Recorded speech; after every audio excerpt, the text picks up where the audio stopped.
Hola, mi nombre es Jessica Guamán y en el presente video pretendo dar algunas explicaciones y algunos cortos ejemplos acerca de las clases de transtextualidad. Estas explicaciones que voy a dar están basadas en la obra Palimpestos del teórico literario Gerard Genette.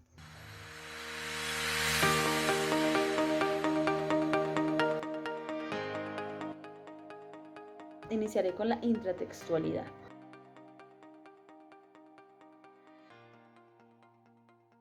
La relación de un texto con otros escritos del mismo autor. Cuando leí la intertextualidad se me vino a la mente Mario Benedetti. He leído algunas obras de él y siempre he visto que él tiene como esa intención de poner un tinte político dentro de sus obras. En la primera obra que leí, que se llama Gracias por el fuego, pues es súper explícito porque es una obra que justamente trata de hablar de la situación política de Uruguay en ese momento. También leí La Tregua. La Tregua fue publicada antes de Gracias por el Fuego y en ella solo hay como unas pequeñas pinceladas, como que se refiere a la prensa, que es como un títere de la política, y a nosotros que nos convertimos como en títeres de la prensa y de todos los sistemas, pues, porque es lo único que vemos. También habla como del soborno, de que siempre ha existido y cómo detrás del soborno vienen otros muchos males y así como que todos estamos tapando un gran mal que es en la política. Ya en Gracias por el Fuego, ya es muy evidente porque digamos que toda la trama es acerca de Ramón Bodiño y Edmundo Bodiño, el hijo y el padre, y el hijo es un hombre muy honesto, un pensador, como con algunas ideas de izquierda, pero con algunas ideas, unos idealismos y unos utópicos pues de la sociedad. Y su padre es un dueño de un diario y es un tipo tramposo, fraudulento, grosero, déspota.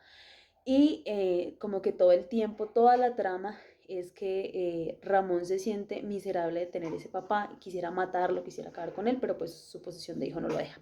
También en Primavera con una esquina rota, que son como unos pequeños relatos de alguien que está en la cárcel.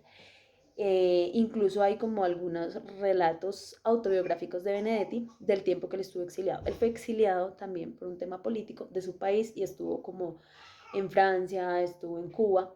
Y hay uno de las escenas que se narra en Primeras con una esquina rota que es autobiográfica, que es de lo que a él le pasaba de pronto, lo que vivió cuando estuvo en Cuba, lo que vivió en algunos otros países por el tema político.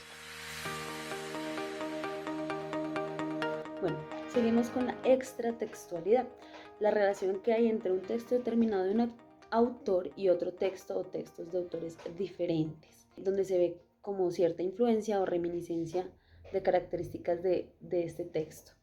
Un ejemplo que podría poner es La vorágine de José Eustaquio Rivera. Este libro narra como el éxodo, pues la trayectoria que tuvo que hacer una pareja desde Bogotá hacia el Amazonas, por el Amazonas, y digamos que narra como toda esa fiebre del caucho que hubo en Colombia, es una novela histórica.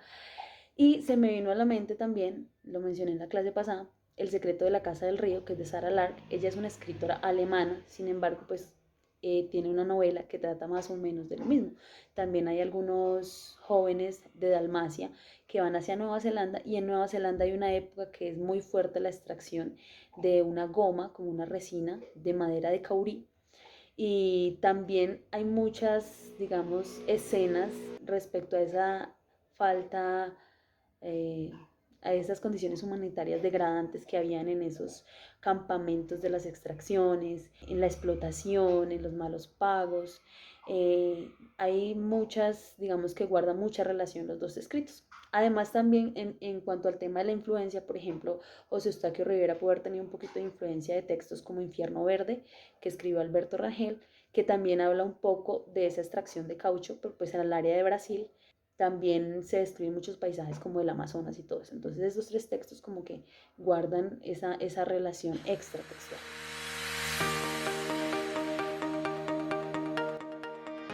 Interdiscursividad, la relación semiótica entre un texto literario y otras artes. en mi ejemplo va a ser con la arquitectura. El texto sería Los Pilares de la Tierra, que es una trilogía de Ken Follett, que es un escritor británico, y esta obra es súper interesante porque es una novela histórica. Dentro de la trama va mostrando como el desarrollo arquitectónico de las iglesias y las catedrales en Inglaterra. Entonces ahí se van viendo cómo las iglesias primero eran así como muy cuadraditas, después se inventan los ojivales, las bóvedas de nervios, después en París empiezan a aparecer las catedrales muy iluminadas, con vidrieras muy grandes y de colores. Menciona el estilo Saint-Denis, la catedral de Sens, que son lugares que existen y que de alguna manera estas obras también son como una obra explicativa de la arquitectura y de las artes de construcción de esa época, tanto en Inglaterra como ya trasladándose un poquito a Santiago de Compostela en España y hacia París.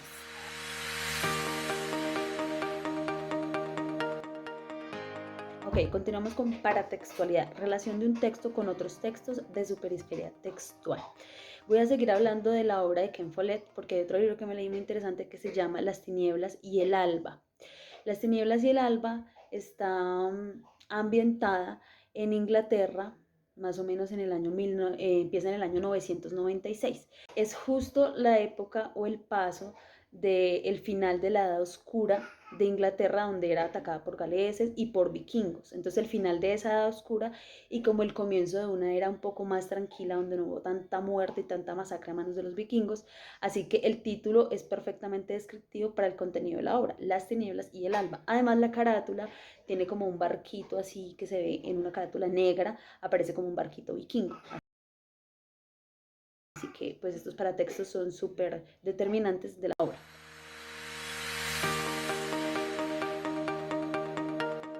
Seguimos con la metatextualidad. Hay algunas de las que tuve que pensar mucho porque no tenía ni idea. Así que en metatextualidad dice que es la relación crítica que tiene un texto con otro. Y es citado y es criticado. Ahí así, explícitamente. Se me vino a la cabeza Shrek, el libro de William Steig de 1990. El libro que más adelante pues fue llevado a las pantallas por DreamWorks.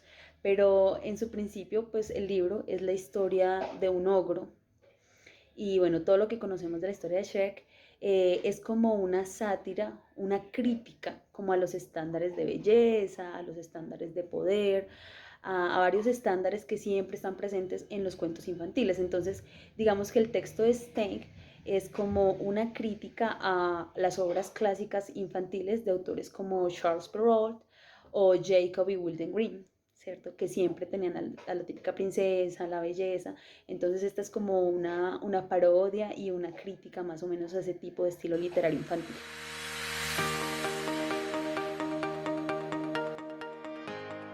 Bueno, architextualidad, se me viene a la mente cómo se pronuncia en inglés.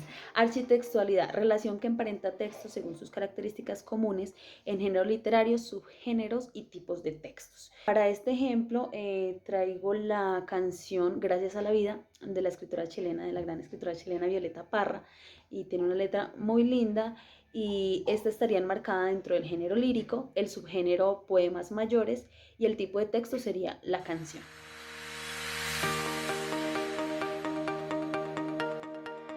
Bueno, para finalizar voy a hablar de la hipertextualidad y la hipotextualidad, las dos juntas en un solo ejemplo, y digamos que fueron las más difíciles de comprender.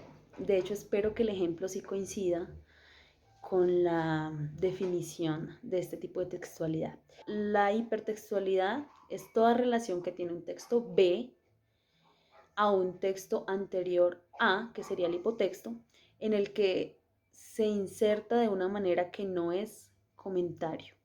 Palimpestos nos decía como que este texto, este hipertexto, el texto B, como que evoca explícitamente el texto A, como que este texto B no podría existir sin el texto A. Yo tomé para este ejemplo, este libro, Las aventuras de Pinocho de Carlo Collodi. Digamos que este sería el hipotexto, el texto A. Y el hipertexto sería Pinocho de Guillermo del Toro. Aunque este primero fue una obra literaria, en principios no estuvo pensado como un libro, sino que era como una columna infantil que salía cada semana en un diario italiano y luego pues ya Collodi lo juntó y se formó un libro. Pero actualmente, eso fue en 1883, pero actualmente en el 2022 Guillermo del Toro sacó una historia que se llama Pinocho. Y esta historia pues no es un libro, es una historia para el cine y es exactamente, es una versión del libro, pero es una versión más profunda y más compleja, como con tocando algunas temáticas sociales de la Italia de esa época.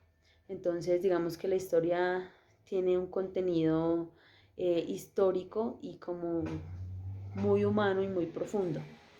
Pero este texto de Guillermo del Toro nunca hubiera podido existir sin el hipotexto que es Las aventuras de Pinocho de Carlo Collodi.